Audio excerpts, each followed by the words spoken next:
Exercice 107, page 150. Un père a le triple de l'âge de son fils. Dans 15 ans, l'âge du père sera le double de l'âge de son fils. Quels sont les âges respectifs du père et du fils? Donc, il faut commencer par dire qui sont X et Y.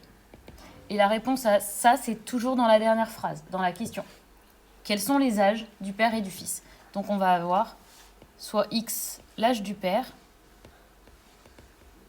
et soit Y, l'âge du fils. Si vous écrivez dans l'autre sens, X est l'âge du fils et Y l'âge du père, c'est pas grave, mais à la fin, votre phrase doit être bien dans le bon ordre, c'est tout. Alors ensuite, on fait la mise en équation.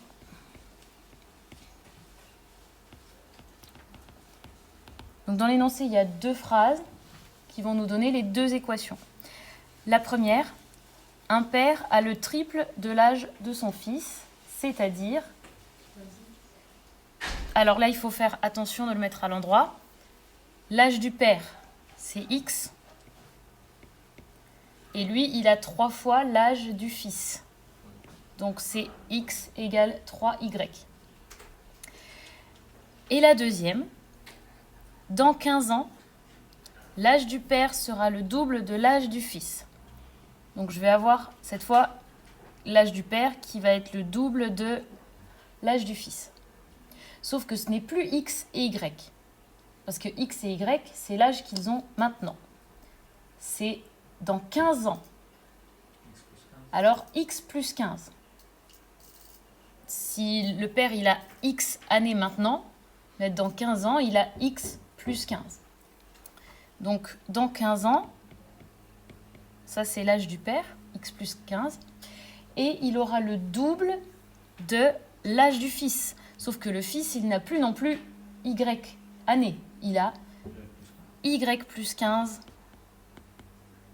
années. Et voici mon système. On va développer un petit peu, mettre ça de façon plus élégante.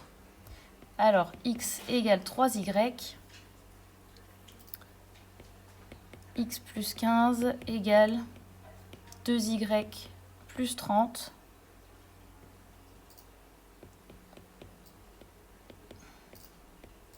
Et je vais mettre les X et les Y dans le même membre. Donc ça va faire X moins 2Y égale 30 moins 15, c'est-à-dire 15. Et maintenant, à partir de là, on choisit sa méthode pour résoudre le système. Alors, on va faire par substitution. Donc la théorie me dit que je dois numéroter les deux équations. Et puis, je dois choisir une équation et isoler une inconnue. Donc ici, je choisis 1 et je choisis d'isoler x, sauf que c'est déjà fait, donc la première étape de la méthode est déjà complète. Une fois que j'ai fait cette étape, on me dit de prendre l'autre équation, donc je vais prendre 2.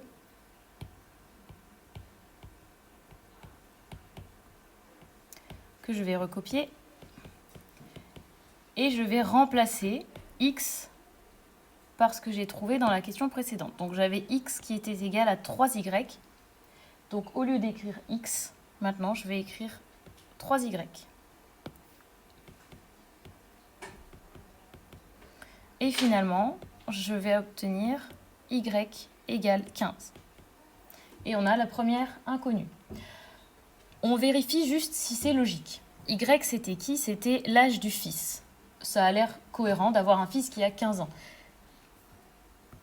On pourrait aussi avoir un fils qui a 45, mais il faut que le père soit quand même plus vieux. On va voir dans la suite.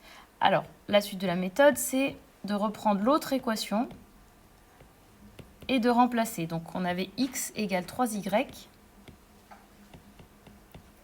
Et donc, x, ça va être 3 fois 15, c'est-à-dire 45. Est-ce que c'est possible qu'un fils ait 15 ans et que son père ait 45 ans? Je pense que oui. Tout est bien logique. Si on trouve là maintenant x égale 12, on a un problème. Et surtout, dans le devoir en classe, vous n'écrivez pas le père a 12 ans et le fils a 15 ans. Parce que ça ne fait pas très sérieux. Vous écrivez, je me suis trompée, je n'ai pas trouvé mon erreur de calcul. Ok, parce que sinon, ça fait vraiment bizarre. Alors, j'écris l'ensemble des solutions dans l'ordre alphabétique. Et ensuite, c'est un problème, donc je réponds à la question par une phrase. Le père a 45 ans et le fils a 15 ans. Si on a envie, on peut encore faire la vérification, mais ce n'est pas obligatoire. Voilà, dans la prochaine vidéo, on continue la théorie.